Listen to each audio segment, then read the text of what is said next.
வணக்கம் நேயர்களே, நீங்கள் கேட்டுக்கொண்டிருப்பது அண்ணா சமுதாய வானொலி 90.4 அலைவரிசை. இது இந்தியாவின் முதல் சமுதாய வானொலி.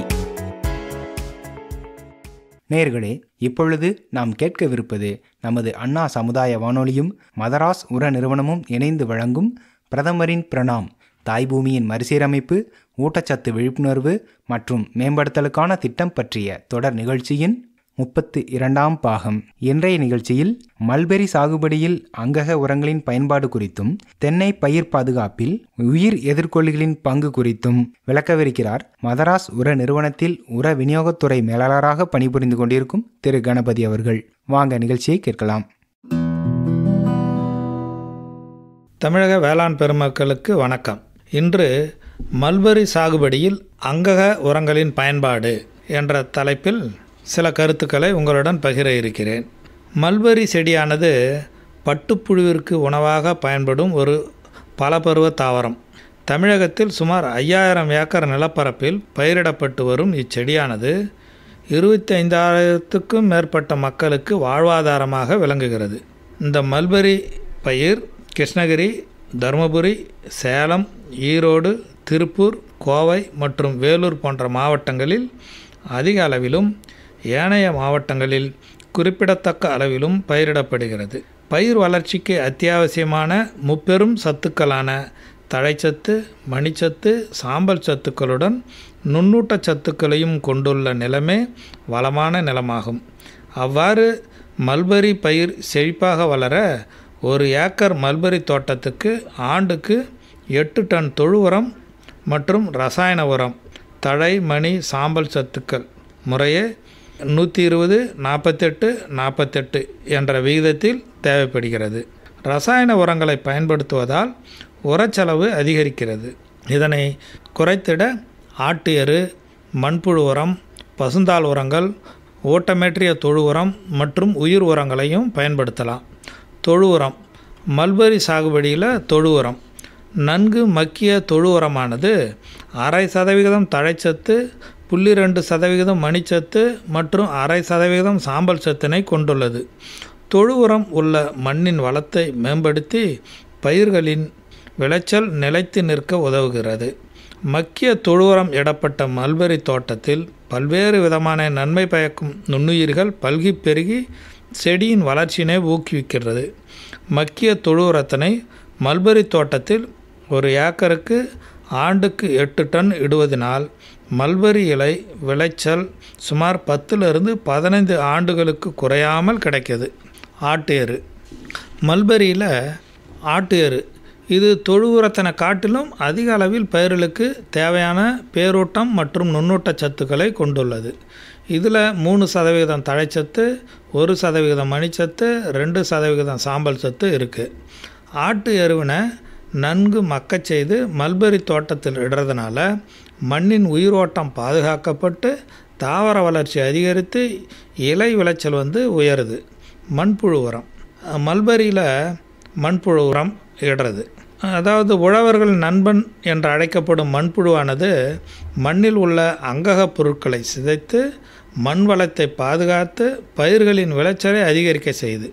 மண்புழு உரமானது பயிர்களுக்கு தேவையான பேரூட்டம் மற்றும் நுண்ணூட்ட சத்துக்கள், தாவர வளர்ச்சி ஊக்கிகள், பல்வேறு நொதிப்பொருட்கள் மற்றும் எண்ணற்ற நன்மை பயக்கக்கூடிய நுண்ணுயிர்களை கொண்டுள்ளது. ஆகையினால் இது தாவர வளர்ச்சியை ஊக்குவித்து பயிர்களின் விளைச்சல் மற்றும் தரம் போன்றவற்றுக்கு பயன்படுது. மல்பெரி தோட்டத்தில் ஏக்கருக்கு ஆண்டுக்கு 5 டன் மண்புழு உரத்தினை 2 சம தவணைகளில் இடுறதுனால மண்ணின் வளம் நிலைநிறுத்தப்படுவதோடு மல்பெரியின் விளைச்சல் அதிகரிக்கப்பட்டு இலையின் தரமும் கூடுறது. பசுந்தாள் உரங்கள். பசுந்தாள் உரங்கள் இடுறதுனால மண்ணின் அமைப்பு, தரம், வளம் மற்றும் உற்பத்தி திறன் அதிகம். பசுந்தாள் உரங்கள் மண்ணில் உள்ள அங்கக பொருட்கள் மற்றும் சத்துக்களை அதிகரித்து செடியின் வளர்ச்சியை ஊக்குவிக்கிறது. மல்பெரி பயிரின் இடைவெளிகளில் சணப்பு, தக்கப்பூண்டு, கொள்ளு போன்ற பசுந்தாள் உரங்களை விதைப்பு செய்து பூப்பதற்கு முன்னரே நிலத்தில் மடக்கி உழவு செய்து விடலாம். இதனால் களை வளர்வது தடுக்கிறதோட களைக்கொல்லி பயன்பாட்டினையும் தவிர்க்கலாம். அவரை குடும்பத்தினை சேர்ந்த தாவரங்கள் வேர்பகுதியில் உள்ள முடிச்சுகளில் வளிமண்டல நைட்ரஜன் சத்தினை நிலைப்படுத்தி மண் வளம் பாதுகாக்க உதவி செய்யுது. இது தவிர பசுந்தாள் உரம் மண்ணில் அங்ககப் பொருட்களின் அளவு மற்றும் தாவரங்களின் வேர்பகுதிகளில் நன்மை பயக்கும் நுண்ணுயிர்களின் எண்ணிக்கையினை அதிகப்படுத்தி பயிர்களுக்கு கிடைக்கக்கூடிய சத்துக்களின் அளவினை மேம்படுத்துவதனால பயிர்களின் விளைச்சல் அதிகரிக்க வழி செய்யுது. மல்பெரி தோட்டத்தில் சணப்பை விதையினை ஏக்கருக்கு 8 கிலோ என்ற அளவில் விதைத்து வளர்த்து மண்ணில் மடக்கி உழறதுனால சுமார் 6 டன் பசுந்தாள் உரமானது மல்பெரி தோட்டத்துக்கு சென்றடையுது. பசுந்தழை உரங்கள் பண்ணையினை சுற்றிலும் தானாக வளர்ந்துள்ள செடி மற்றும் மரங்களான கிளேரிசீடியா, புங்கன், வேம்பு, எருக்கன் மற்றும் கொழிஞ்சி போன்றவற்றை அறுவடை செய்து குழியில் இட்டு மக்க வைத்தோ அல்லது நேரடியாகவோ நிலத்தில் இடுறதுனால பயிரின் விளைச்சல் அதிகரிக்கிறது. ஊட்டமேற்றிய தொழு உரம் தொழு உரம் பற்றாக்குறை உள்ள சமயங்களில் ஊட்டமேற்றிய தொழு உரத்தினை பயன்படுத்துறதுனால மண்ணின் நீர்பிடிப்பு தன்மை அதிகரிக்கிறது. வேர்கள் வளர்ச்சியினை மேம்படுத்துது. மணிச்சத்தினை நீரில் கரையும் நிலைக்கு மாற்றி பயிர்களுக்கு எளிதில் கிடைக்க செய்கிறது. இது இல்லாமல் பயிர்கள் வளர்ச்சியை தாங்கி வளரவும் உதவுது. சாதாரணமாக மல்பெரி செடியினை தாக்கும் பூச்சிகள் அதுக்கு என்ன கண்ட்ரோல் பண்ணலாம் அப்படின்னு பார்ப்போம். மல்பெரி செடியினை தாக்கும் பூச்சி பார்த்திங்கன்னா பப்பாளி மாவு பூச்சி, இலைப்பேனு, இளஞ்சிவப்பு மாவு பூச்சி, துக்கரான்னு சொல்லுவாங்க, இலை சுருட்டு பூச்சி, வெள்ளை. இந்த பப்பாளி மாவு பூச்சியை கண்ட்ரோல் பண்ணுறதுக்கு அசுரோபேக்கஸ் பப்பாயே அப்படின்ற ஒரு இறை விழுங்கிகளை நம்ம 50லேருந்து 100 எண்ணிக்கை ஒரு ஏக்கருக்கு விடுறதுனால அந்த பப்பாளி மாவு பூச்சியை கட்டுப்படுத்தலாம். இலைப்பேனுக்கு கிரைசோபெர்லா அப்படின்ற இறை விழுங்கி இது 4000லேருந்து 8000 எண்ணிக்கை நம்ம விடுறதுனால இலைப்பேனை கட்டுப்படுத்தலாம். இளஞ்சிவப்பு மாவு பூச்சி அல்லது துக்ரா இது கிரிப்டோலேமஸ் என்ற இறை விழுங்கிய ஸ்கிமினஸ் கச்சுவாரா அப்படின்ற இறை விழுங்கியை விடுறதுனால இதை கண்ட்ரோல் பண்ணலாம். இலை சுருட்டு பூச்சிக்கு பிரக்கான், ட்ரைகோகிராமா கைலோனிஸ், டெட்ராஸ்டிஸ் ஹோவர்டி இந்த ஒட்டுண்ணிகளையும் இறை விழுங்கிகளையும் விடுறதுனால இலை சுருட்டு பூச்சியை கட்டுப்படுத்தலாம். வெள்ளை ஈக்கு ஸ்கிமினஸ் காச்சுவோரா இதை 250 எண்ணிக்கையில் விடுறதுனால வெள்ளை ஈயை கட்டுப்படுத்தலாம். மல்பெரி மற்றும் பிற பண்ணை கழிவுகள், பட்டுப்புழுவின் படுக்கை கழிவுகள், மாட்டு சாணம் ஆகியவற்றை நன்கு கலந்து ஒரு குழியில் இடணும். இதனால் 1 டன் கலவைக்கு இதில் தொழு உரம் பற்றாக்குறை உள்ள சமயங்களில் ஊட்டமேற்றிய தொழு உரத்தினை பயன்படுத்துறதுனால மண்ணின் நீர்பிடித்தன்மை அதிகரிக்கும். வேர்களின் வளர்ச்சியினை மேம்படுத்தும். மணிச்சத்தினை நீரில் கரையும் நிலைக்கு மாற்றி பயிர்களுக்கு எளிதில் கிடைக்க செய்யும் மற்றும் பயிர்களின் வளர்ச்சியினையும் தாங்கி வளர உதவும். மல்பெரி மற்றும் பிற பண்ணை கழிவுகள், பட்டுப்புழுவின் படுக்கை கழிவுகள், மாட்டு சாணம் ஆகியவற்றை நன்கு கலந்து ஒரு குழியில் இடணும். இது கூட 1 டன் கலவைக்கு 5 கிலோ ராக் பாஸ்பேட் இட்டு நன்கு கலக்கணும். குழி நிரம்பிய பின்ன மண் கலவினால் பூசி மூடிவிட்டு 15 நாட்களுக்கு ஒரு முறை மீண்டும் மீண்டும் கிளறி விட்டு மூடணும். 4 மாதங்கள் நன்கு மக்கிய ஊட்டமேற்றிய உரம் தயாராகிடும்.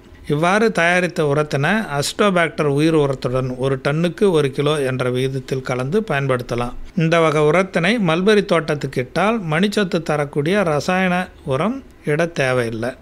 உயிர் உரங்கள் காற்றில் இருக்கும் தழைச்சத்தை நிலைநிறுத்தியும் மண்ணில் கரையாமல் இருக்கக்கூடிய மணிச்சத்தினை கரைத்தும் கொடுக்கக்கூடிய திறன்பெற்ற நுண்ணுயிர்கள் உயிர் உரங்கள் என அழைக்கப்படுகிறது.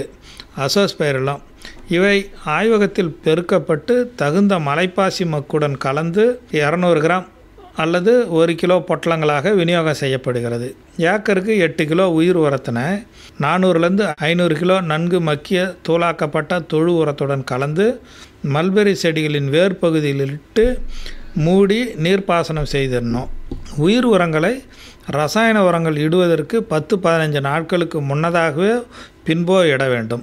இவ்வாறு செய்கிறதுனால 50% அளவுக்கு தழைச்சத்து கொடுக்கும் ரசாயன உரங்கள் இடுவதை குறையும். இதுபோக மண் வளமும் பாதுகாக்கப்படுகிறது.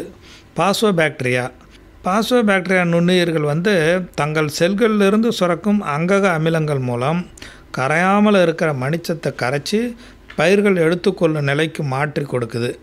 ஏக்கருக்கு 4 கிலோ பாசோபாக்டீரியாவினை 400லேருந்து 500 கிலோ நன்கு மக்கிய தூளாக்கப்பட்ட தொழு உரத்துடன் கலந்து மல்பெரி செடிகளின் வேர்ப்பகுதியில் இட்டு மூடி நீர்ப்பாசனம் செய்திடணும். இதனையும் அசோஸ்பைரிலம் போன்றே பயன்படுத்தலாம். இதன் மூலம் 50% மணிச்சத்து உர செலவை குறைக்கிறதோட பயிரின் புரதச்சத்தின் அளவு மற்றும் தன்மையினும் அதிகரிக்க செய்யலாம். வேர் உட்பூசனம் இவை பயிரின் வேர்களில் இருந்து கொண்டு பயிரின் வளர்ச்சிக்கு தேவையான மணிச்சத்து, கந்தகம், சுண்ணாம்பு சத்து ஆகியவற்றை மண்ணிலிருந்து எடுத்து கொடுக்கிறது. மேலும் வேர்களை தாக்கும் பூஞ்சான நோய்களிலிருந்து பயிர்களையும் பாதுகாக்குது. வளர்ந்த மல்பெரி செடிகளின் வரிசைகளுக்கு இடையே 3லிருந்து 4 அங்குல ஆழத்துக்கு மண்ணை தோண்டி தொழு உரத்துடன் வேர்பூசணத்தை தூவி 3லிருந்து 4 அங்குல இடைவெளியில் மக்காச்சோள விதையினை விதைத்து மூடிவிட வேண்டும். 1 ஏக்கர் தோட்டத்துக்கு 400 கிராம் வேர் உட்பூசணமும் 8 கிலோ சோள விதைகளும் தேவைப்படுது. தொடர்ந்து நீர்ப்பாசனம் செய்யும்போது 80லிருந்து 100 நாட்களில் வேர் உட்பூசணம் இனப்பெருக்கம் அடைந்துவிடும். அப்பொழுது சோளத்தினை தரைமட்ட அளவில் அறுத்து விடுவதன் மூலம் மல்பெரி செடிக்கு தேவையான சத்துக்கள் கிடைக்குது. வேப்பம் புண்ணாக்கு வேப்பம் புண்ணாக்கு தாவரங்களுக்கு தேவையான பல்வேறு விதமான சத்துக்களை அதிக அளவில் கொண்டுள்ளதால் பூச்சி மற்றும் நோய்களை எதிர்த்து வளரும் சக்தியை மல்பெரி செடிக்கு கொடுக்கிறது. மேலும் இதிலுள்ள வேதிப்பொருட்கள் மண்ணில் தழைச்சத்து மாறுபாட்டினை தடுத்து அதனை செடிகள் எடுத்து கொள்ளுமாறு செய்யுது. மல்பெரி தோட்டத்தில் வேப்பம் புண்ணாக்கின ஏக்கருக்கு ஆண்டுக்கு 800 கிலோ என்ற அளவில் 4 சம தவணை முறைகளில் 3 மாத இடைவெளியில் இடுறதுனால நூற்புழு தாக்குதலை தடுக்கலாம். மண்புழு உர வடிநீர் மண்புழு உர வடிநீர் என்பது மண்புழுவினால் உற்பத்தி செய்யப்பட்டு மண்புழு உரத்திலிருந்து பிரித்தெடுக்கப்படும் ஒரு நீர்ம பொருள். இது தாவரங்களுக்கு தேவையான பேரூட்டம் மற்றும் நுண்ணூட்ட சத்துக்கள் அனைத்தையும் கொண்டுள்ளது. தவிர தாவர வளர்ச்சி ஊக்கிகளான ஆக்சின் மற்றும் சைட்டோகைனின் போன்றவற்றையும் கொண்டுள்ளது. மண்புழு உர வடிநீரின 2% என்ற அளவில் நீருடன் நன்கு கலந்து மல்பெரி இலையின் மேல் தெளிப்பது இலையின் தரத்தை மேம்படுத்துவதோடு இலையின் விளைச்சலையும் அதிகரிக்க செய்கிறது. பட்டுப்புழுக்கள் இவ்விலைகளை விரும்பி உண்ணுவதனால் பட்டுக்கூடு விளைச்சல் அதிகரிப்பதாக ஆராய்ச்சி முடிவுகளும் தெரிவிக்கிறது. இயற்கை வேளாண்மையின் முக்கியத்துவத்தை உணர்ந்து ரசாயன உரச்செலவினையும் களைக்கொல்லி பயன்பாட்டினையும் குறைத்து சுற்றுச்சூழலை பாதுகாத்து மருந்தில்லா பயிராக மல்பெரி பயிரினை வளர்த்து பயன்பெறுவோம். அடுத்ததாக தென்னை பயிர் பாதுகாப்பில் உயிர் எதிர்கொல்லிகளின் பங்கு. உயிர் எதிர்கொல்லிகள் என்றால் பயோ ஃபங்கிசைட் அல்லது பெஸ்டிசைட்ஸ். இன்றைய வேளாண்மையில் ரசாயன பூச்சி மற்றும் பூஞ்சான கொல்லிகளை பயன்படுத்துவதனால சுற்றுப்புற சூழல் மாசுபடுவதோடு பூச்சிகள் மற்றும் நோய் காரணிகளின் எதிர்ப்பு சக்தி தோன்றுவதற்கு வழிவகுக்கிறது. இத்துடன் உணவுப் பொருட்களில் குறிப்பாக தானிய பயிர்கள் மற்றும் தோட்டக்கலை பயிர்களில் ரசாயன மருந்துகளின் எஞ்சிய நச்சு தங்கி உயிரினங்களுக்கும் தீங்கு விளைவிக்கிறது. ஆனால் உயிர் எதிர்கொல்லிகளை பயன்படுத்துவதனால அத்தகைய சூழ்நிலை சீர்கேடு ஏற்படுவதில்லை. ஒருங்கிணைந்த பயிர் நோய் மேலாண்மையில் உயிர் எதிர்கொல்லிகள் மிக முக்கிய பங்கு வகிக்கிறது. அதாவது பயோ ஃபங்கிசைட், பயோ பெஸ்டிசைட்ஸ். உயிரியல் முறை நோய் மேலாண்மை என்பது உயிருள்ள நுண்ணுயிர்களை கொண்டு நோய் காரணிகளை அழித்து பயிர்களை பாதுகாப்பதாகும். இவை மற்ற உயிரினங்களுக்கு தீங்கு விளைவிப்பதில்லை. இவற்றுள் பூஞ்சானங்களும் பாக்டீரியாக்களும் அடங்கும். பாக்டீரியா மற்றும் பூஞ்சான வகையை சார்ந்த பேசில்லஸ் சப்டிலிஸ் மற்றும் ட்ரைகோடெர்மா விரிடி ஆகியவை அதிக அளவில் உயிர் எதிர்கொல்லியாக பயன்படுத்தப்பட்டு வருகிறது. நடைமுறை விவசாயத்தில் பயிர்களின் வேர், இலை மற்றும் மண் மூலமாக பரவும் நோய்கள் பெரும் பாதிப்பை உண்டாக்குது.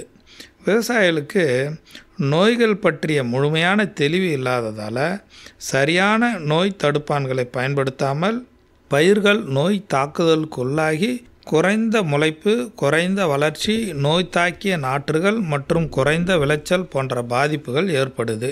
நோய் தாக்குதல் அதிகம் ஏற்படும் சூழ்நிலையில் பயிர்கள் முழுவதுமாக பாதிக்கப்பட்டு முழுமையாக பயிர் இழப்பு ஏற்படுது. ரசாயன பூஞ்சான கொல்லிகளை விட இந்த நுண்ணுயிர் நோய் தடுப்பான்களை கொண்டு நிவர்த்தி செய்யலாம். தென்னை குருத்தழுகல். தென்னையில் குருத்தழுகல் நோய், அடித்தண்டழுகல் நோய், சாறு வடிதல், இலைக்கருகல் நோய், சாம்பல் இலைப்புள்ளி நோய், கேரளா வேர்வாடல் நோய் மற்றும் இலை அழுகல் நோய் ஆகியவை முக்கியமாக தோன்றக்கூடிய நோய்களாகும். இதனால் தென்னையில் விளைச்சல் இழப்பு பெரிதும் ஏற்படுகிறது. இத்தகைய சூழ்நிலையில் நோய்களிலிருந்து தென்னையை பாதுகாப்பது என்பது மிக முக்கியமாக கருதப்படுது. ஆகையினால உயிர் எதிர்கொல்லிகளான பேசிலஸ் சப்டிலிஸ் மற்றும் ட்ரைகோடெர்மா விரிடி ஆகியவற்றை பயன்படுத்தி தென்னையை நோய் தாக்குதலிருந்து பாதுகாக்கலாம். தென்னையை தாக்கும் முக்கிய நோய்கள் என்னென்னு பார்த்திங்கன்னா, குருத்தழுகல் நோய். இந்த நோய் பொதுவாக இளம் கன்றுகளை தான் அதிகமாக தாக்கும். குறிப்பாக இந்நோய் மழைக்காலங்களில் அக்டோபர்லேருந்து டிசம்பர் வரைக்கும், பனிக்காலங்களில் ஜனவரியிலிருந்து பிப்ரவரி அதிக அளவில் காணப்படும். இந்நோயின் முதல் அறிகுறியானது குருத்து பகுதி இலைகள் மஞ்சளாகி பழுப்படைந்துவிடும். அவ்வாறு காணப்படும் மரக்குருத்தின் அடிப்பகுதி அழுகி துர்நாற்றம் வீசும். இவ்வாறு பாதிக்கப்பட்ட குருத்து பகுதியை இழுத்தால் எளிதாக குருத்து வெளிவந்துவிடும். தென்னை அடித்தண்டழுகல் நோய் அல்லது தஞ்சாவூர் வாடல் நோய். இந்த நோய் தஞ்சாவூர் மாவட்டத்தில் முதலில் பரவி பெருமளவு விளைச்சலை பாதித்ததால் இந்நோய் தஞ்சாவூர் வாடல் நோய் என்றும் தென்னை அடித்தண்டழுகல் நோய் என்றும் அழைக்கப்படுகிறது. முக்கியமாக அறிகுறி சொல்லப்போனால், முதல்ல அடிமட்டைகள் மஞ்சளாகி மரத்துடன் ஒட்டி தொங்கி கொண்டிருக்கும். அதுவும் இல்லாமல் மரத்தின் அடித்தண்டு பகுதியில் செம்பழுப்பு நிறத்தில் சாறு வடிந்து பின்பு காய்ந்து விடும். நோய் முற்றிய நிலையில் மழைக்காலங்களில் தண்டின் அடிப்பகுதியில் காளான் போன்று நோய் காரணிகள் பூஞ்சான் வித்து காணப்படும். இந்த மாதிரி ஒரு அறிகுறிகள் தென்பட்ட மரம் 1.5 ஆண்டுக்குள் இறந்து போயிடும். சாறு வடிதல் நோய். இந்நோய் மரத்தின் தண்டு பகுதியை சுற்றியே காணப்படும். மரத்தின் தண்டு பகுதியில் இருந்து மரத்தின் மேற்பகுதி வரை சிறிய வெடிப்புகள் தென்படுவதுடன் அதிலிருந்து செம்பழுப்பு நிற சாறு வடியும். நோய் முற்றிய நிலையில் தண்டு பகுதி முழுவதும் சேதமடைந்து தென்னை மரம் சரிந்துவிடும். இலைக்கருகல் நோய். தென்னையில் இலைக்கருகல் நோய் இது பொள்ளாச்சி பகுதியில் அதிகமாகவும் பிற மாவட்டங்களில் இந்நோயின் தாக்குதல் குறைவாகவும் இருக்குது. இந்த இலைக்கருகல் நோய் இளங்கன்றுகள் மற்றும் முதிர்ந்த மரங்களை தாக்கும். இந்நோயின் அறிகுறியானது இலை, மட்டை மற்றும் காய்களில் இருக்கும். முதல்ல இந்நோயின் இலையில் நுனியில் ஆரம்பித்து பின்பு இலையின் அடிமட்டை வரை செல்லும். இலையின் நுனிப்பகுதி கருகி சுருங்கி பின்பு கீழ்நோக்கி வளைந்து சாம்பல் நிறத்தில் காணப்படும். நோயின் தாக்குதல் அதிகமாகும் போது இலைகள் காய்ந்து கருகிய தோற்றத்துடன் காணப்படும். கோடை காலங்களில் இந்நோயின் தாக்கம் அதிகமாக காணப்படும். காய்களின் நுனிப்பகுதியில் பழுப்பு நிற புள்ளிகள் தோன்றி நாளடைவில் பெரும்பாலான பகுதிகளை இப்பூஞ்சானம் ஆக்கிரமித்து கொள்ளும். இதனால் காய்கள் சுருங்கி காணப்படும். இலைப்புள்ளி அல்லது சாம்பல் இலைப்புள்ளி நோய். இந்நோய் பொதுவாக தென்னையில் முதிர்ந்த இலைகளில் காணப்படும். முதலில் சாம்பல் நிற வட்ட வடிவ புள்ளிகள் தோன்றி பின்பு இப்புள்ளிகள் ஒன்றோடு ஒன்று கலந்து இலையின் பெரும் பகுதியை பாதிக்கும். நாளடைவில் இப்புள்ளிகளின் மையப்பகுதியில் கருமை நிற பூஞ்சான வித்துகள் காணப்படும். அப்புறம் கேரளா வேர்வாடல் நோய். தென்னை மரத்தில் உள்ள மட்டைகளின் இலைகள் மஞ்சள் நிறமாக மாறி இலை மடல்களின் ஓரங்கள் கருகி கீழ்நோக்கி வளர்ந்து காணப்படும். இது மனிதனின் விலா எலும்பு போல காட்சியளிக்கும். இலை மடல்களில் கருகிய பகுதிகள் அதிகமான காற்று அல்லது மழையின் போது மரத்திலிருந்து உதிர்ந்து விடுறதுனால குச்சிகள் மட்டும் நீட்டி கொண்டிருக்கும். இந்த 2 அறிகுறிகளும் நோய் முற்றிய நிலையில் உள்ள மரங்களில் அதிகமாக காணப்படும். இலை அழுகல் நோய். தென்னையில் பொதுவாக இந்நோய் வேர்வாடல் நோய்களுடன் சேர்ந்தே காணப்படும். வேர்வாடல் நோயால் பாதிக்கப்பட்ட மரம் பலவீனம் அடைந்து காணப்படுவதனால பல பூஞ்சானங்களின் தாக்குதலுக்கு உட்படுவதால் இலை அழுகல் நோய் ஏற்படுது. இந்நோய் காற்றில் உள்ள பூஞ்சானங்களான எக்ஸரோசைலம் டார்சிகம், கொலிட்டோட்ரைக்கம் மற்றும் பிசோரியம் ஆகிய பூஞ்சானங்களால் ஏற்படுது. இந்நோயால் தளிர் இலைகள் நுனியிலிருந்து கருகத் தொடங்கும். நோய் கடுமையாகும்போது இலையில் இணுக்குகள் முழுவதும் பாதிக்கப்பட்டு இலை காம்பின் நுனி கருகி பொடிந்து காணப்படும்.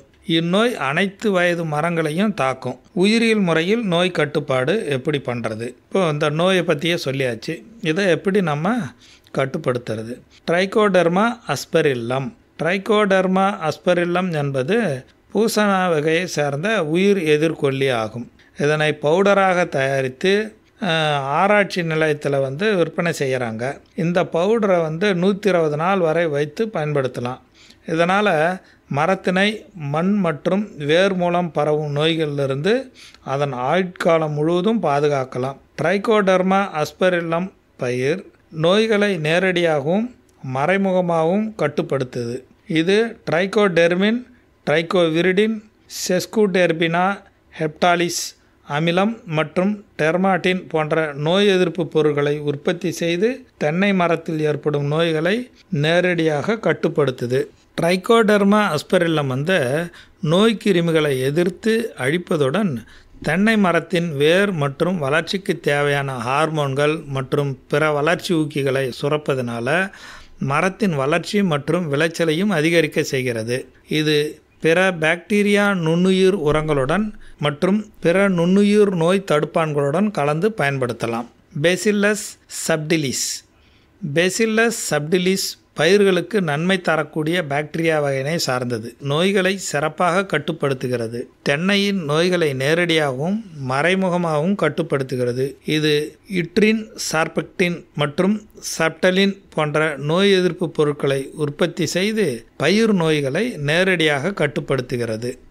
பேசில்லஸ் சப்டிலிஸ் மறைமுக நோய் எதிர்ப்பு முறையில் நேரடியாக நோய்களை உண்டாக்கும் காரணிகளை தாக்காமல் மற்ற நோய் எதிர்ப்பு நொதிகளான ஃபெராக்சிடேஸ், பாலிபினால் ஆக்சிடேஸ், ஃபினைல் அலனின், அமோனியா லையேஸ், குளுக்கனேஸ் மற்றும் கைட்டினேஸ் போன்றவற்றை தாவரத்தில் அதிக அளவில் சுரக்க வழிவகை செய்து அதன் மூலம் நோய் காரணிகளின் வளர்ச்சி விகிதத்தை குறைக்கிறது. மேலும் இந்த வகை பாக்டீரியம் நோய்களை கட்டுப்படுத்துவதோடு மட்டுமல்லாமல் வளர்ச்சியை ஊக்குவிக்கும் ஹார்மோன்களான ஆக்சின், ஜிபர்லின் மற்றும் இண்டோல் அசிட்டிக் ஆசிட் ஆகியவற்றை சுரந்து தென்னையின் வளர்ச்சியை அதிகரிக்கிறது. தென்னை ஆராய்ச்சி நிலையத்தில் பேசில்லஸ் சப்டிலிஸ் உயிர் எதிர்கொல்லி விற்பனை செய்யப்படுகிறது. இதை எப்படி பயன்படுத்தலான்னு பார்க்கலாம். 100 கிலோ மக்கிய தொழு உரத்துடன் 1 கிலோ பேசில்லஸ் சப்டிலிஸ் மற்றும் 1 கிலோ ட்ரைகோடெர்மா அஸ்பெரில்லம் கலந்து 2 நாட்கள் இடைவெளியில் மறுகலப்பு முறையில் கலந்து நிழலில் வைத்து பின்பு தென்னங்கீற்றால் மூடிவிட வேண்டும். ஒவ்வொரு முறை கலக்கும் போதும் ஈரப்பதம் இருக்கும்படியாக பார்த்து கொள்ள வேண்டும். ஈரப்பதம் இல்லை என்றால் தண்ணீர் தெளித்து பின்பு கலக்க வேண்டும். இவ்வாறு கலந்த கலவையை 25 நாட்கள் வைப்பதால் உயிர் எதிர்கொல்லிகளின் எண்ணிக்கை அதிகரிக்கும். மரத்துக்கு 10 கிலோ என்ற அளவில் 6 மாதத்துக்கு ஒரு முறை மண்ணில் இட வேண்டும். கொக்கோகான். கேரளா வேர்வாடல் நோயை கட்டுப்படுத்த ஒருங்கிணைந்த நோய் மேலாண்மை முறைகளுடன் கொக்கோகான் தாய் நுண்ணுயிரி கலவையிலிருந்து பெருக்கம் செய்யப்பட்ட நுண்ணுயிரி கலவை 2 லிட்டருடன் 8 லிட்டர் தண்ணீர் கலந்து வேர்பகுதி நன்றாக நனையுமாறு ஊற்ற வேண்டும். இம்முறையை 3 மாத இடைவெளியில் தொடர்ந்து செயல்படுத்த வேண்டும். இதில் கவனிக்கப்பட வேண்டியது என்னென்னா, உயிர் எதிர்கொல்லி கலவையை மற்ற பூஞ்சான கொல்லிகள் மற்றும் பூச்சிக்கொல்லி மருந்துகளுடன் கலத்தல் கூடாது. இந்த கலவையை தயாரித்து 4 மாதங்களுக்குள் பயன்படுத்த வேண்டும். இந்த கலவையை மற்ற உயிர் உரங்களுடன் கலந்து இடலாம். இதனால் என்ன பெனிஃபிட், பயன்கள் என்னென்னா, இது தென்னை மரங்களின் வளர்ச்சி மற்றும் விளைச்சலை அதிகரிக்கும். இது தென்னை மரங்களின் நோய் எதிர்ப்பு திறனை அதிகரிக்கும். இது மண்ணிலுள்ள அங்கக பொருட்களை பயன்படுத்தி பல மடங்காக பெருகி மரங்களுக்கு பாதுகாப்பை நீண்ட காலத்துக்கு அளிக்கும்.